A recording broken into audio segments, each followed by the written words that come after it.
You're watching the MWHS Wildcat News, the official news source of Millard West, with Caitlin Willard and Edison Geiler.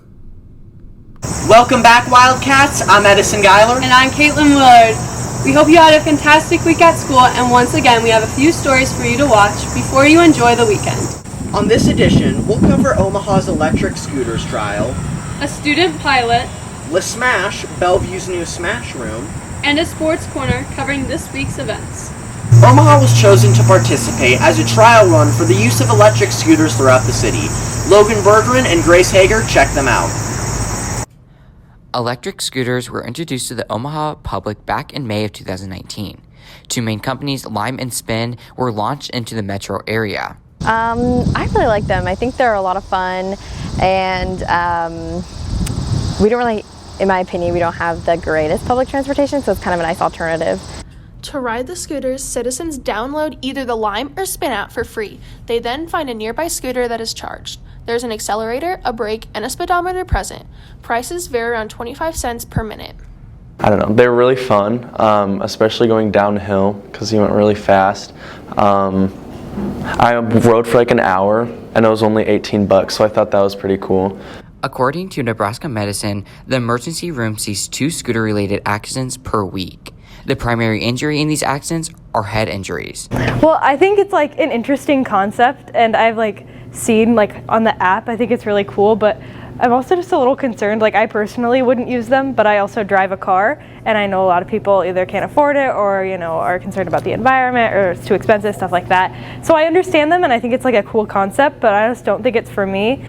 Rules applied to the scooters include being at least 18 years old, wearing a helmet, and riding on the street. And I also don't understand the rules of them, because a lot of them you're supposed to be wearing a helmet and you're not allowed to ride on the sidewalks, but everybody you see is riding on the sidewalks and nobody is wearing a helmet.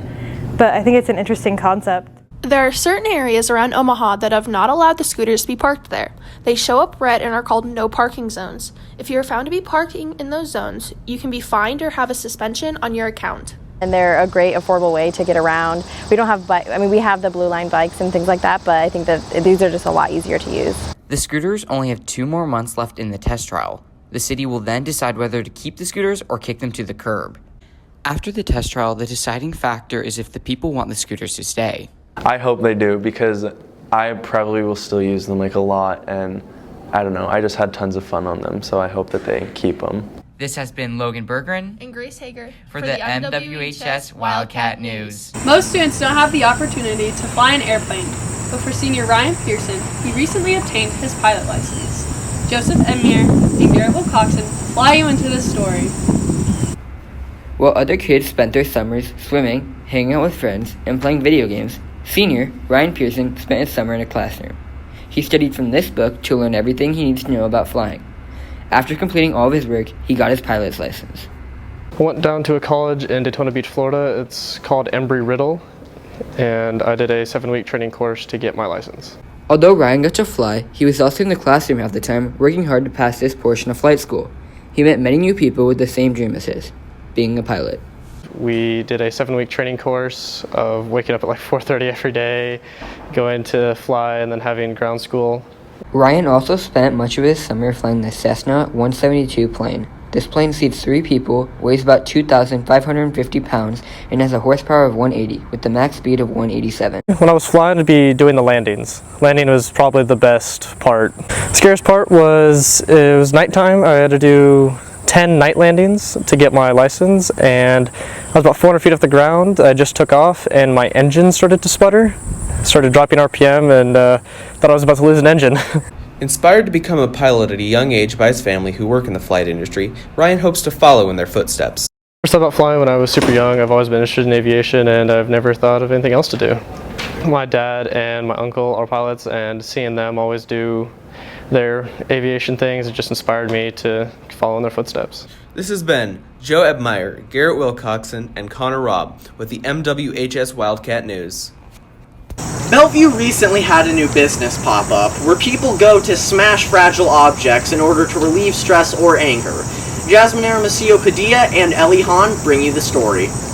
Le Smash is a fun and safe place for you and your friends or family to go to relieve stress by smashing and destroying various objects in any way possible. It ranges from small glass and ceramic items all the way up to the biggest big screen TVs and refrigerators even.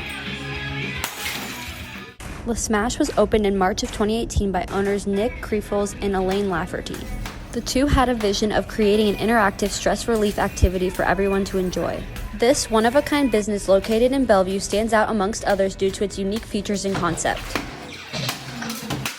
Well, Elaine started this place for people to have a place to go and relieve their stress, like if they want to break something and not get in trouble. It's $50 for a single person booking, and it's $45 per person to do like a two-person deal, which we call the demolishing duo, and then a smash party's 3 or more, and it's $25 plus tax.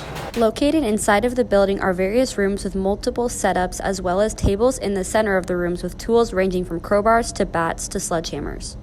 Many of the Smashables come from junkyards, but Le Smash also accepts donations to be dropped off and used in the rooms. We do a lot of painting stuff. We paint the Smashables, and decorating the building's fun, and designing rooms and setting up Smash rooms for people. Before entering the room, various equipment is required to be worn for safety precautions, as well as a rundown on the rules and guidelines while in the Smash room. After going over the rules, there's a time limit of 30 minutes to do as much demolishing as possible. This has been Ellie Hahn and Jasmine Hermosillo Padilla with the MWHS Wildcat News. For our last story, Miguel Paredes covers this week's sporting events in the latest Sports Corner. Welcome back to this week's edition of Sports Corner. I'm your host, Miguel Paredes. Today we're going to be covering football. Last Friday, Millard West rolled over Omaha Burke Bulldogs 24-7. Former state champions, so they beat us twice last year. Good revenge, Wildcats.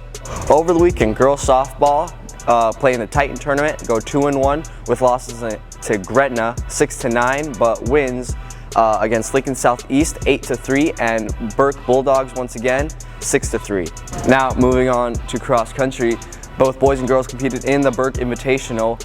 Boys taking first place with 28 points, medalist Adam Murphy taking first, Tony Miller taking third, Sam Kirchner with 7th, Aiden McLeod in 6th, Austin Ghosh with 11th, Seth Fye in 12th, and now the girls also taking first place with 76 points. Isabel Hartnett in 3rd place, Sammy Ullman in 13th, and Molly Buys in 14th. Girls varsity volleyball competing in the Heartland Crossroads tournament, taking 2nd place with wins against Fremont 2-0, Lincoln Southeast 2-0, and unfortunately losing 0-2 against Elkhorn South. Girls varsity golf competed in the River's Edge Invitational, placing 4th with 412 points. Senior Haley Revis placed 8th with a score of 92. Maddie Kolar shoots a 99. Emily Hahn scores a 108, and Bailey Ollis with a score of 113, and Lainey McAlpin with a score of 129. Boys varsity tennis competed Wednesday night against Millard North. They won 5-4. And that was this week's edition of Sports Corner. I am your host, Miguel Paredes. Back to you. Thank you all for tuning in to this week's edition of the MWHS Wildcat News. Make sure to follow us on Twitter at MWHS Catalyst. And for more stories, check out our website, millardwestcatalyst.com. See you later, Wildcats.